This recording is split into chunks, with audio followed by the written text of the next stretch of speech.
primeira videoaula do canal e hoje eu vou falar sobre o Império Bizantino. O que a gente precisa saber sobre o Império Bizantino de começo é que Bizâncio é a principal cidade deste império e que mais tarde ela se torna Constantinopla. E a gente estuda o Império Bizantino e ele é tão importante na história porque ele é a única civilização no qual não se rendeu à Idade das Trevas. Ela não se rendeu à Igreja Católica. Então vamos lá. O Império Bizantino tinha economia baseada no comércio intercontinental, no comércio marítimo.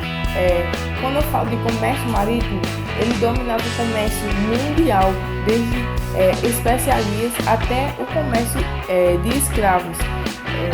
Os habitantes dessa civilização eram pobres. Por que eles eram pobres?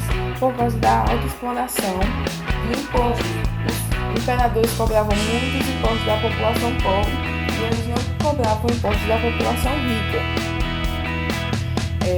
E essa população rica, quando eu falo, se trata dos padres, monges e freiras, e os comerciantes também podem entrar aí nessa pirâmide.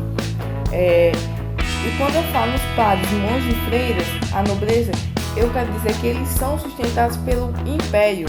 Esses impostos, a maioria é para suprir as necessidades dos padres, dos monges e das freiras.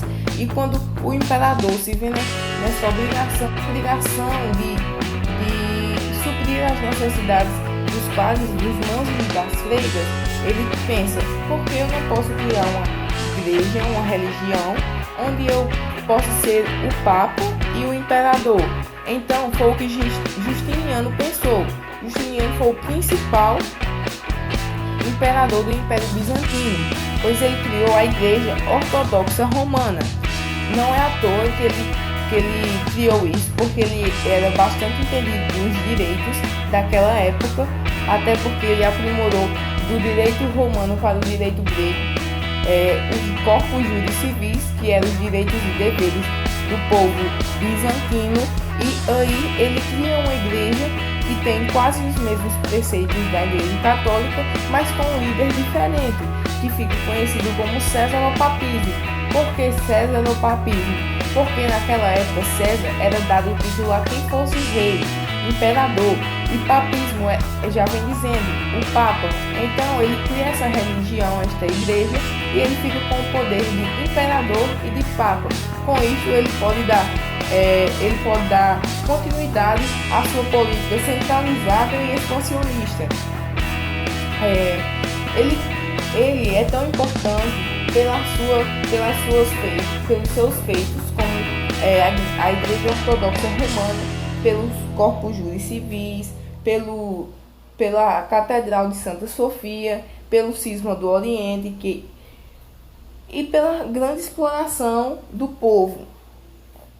E com esta nova igreja se formando, se idealizando na Idade Média, surgem heresias. E o que é heresias? É tudo que vai contra a ideologia de uma certa comunidade.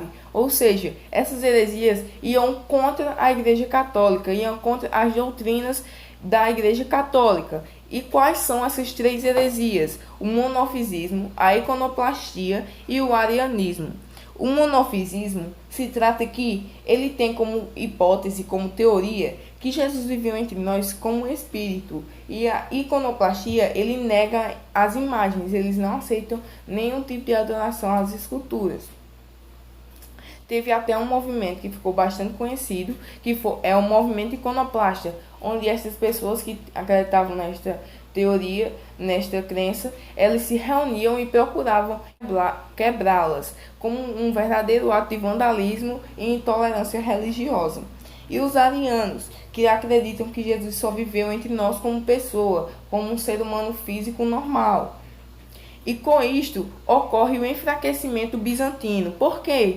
Essas heresias, elas dividem o povo bizantino. Não fica aquela legião unida de pessoas. Eles ficam fragmentados. Muitos acreditam, e quando eles ficam fragmentados, cada um tentando defender a sua ideia, a sua crença, a sua ideologia, eles entram em conflito e se dividem. E com essa divisão, eles perdem a fortificação do exército. E com isto, os árabes, os turcos otomanos, não são bestas nem nada, e eles aproveitam esse período de enfraquecimento e atacam o Império Bizantino, dominando boa parte da Europa.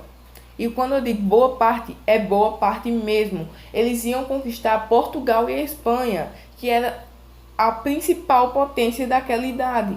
E elas eram super protegidas pela igreja católica. E até hoje, a gente não é dominado pela cultura árabe por conta desta união de Portugal e Espanha com a igreja católica para retirar até o último árabe da Europa. Porque se não houvesse essa retirada dos árabes, até hoje a nossa cultura seria oriental. Porque se hoje não houvesse essa retirada, então por isso esse conteúdo é de grande importância para nós.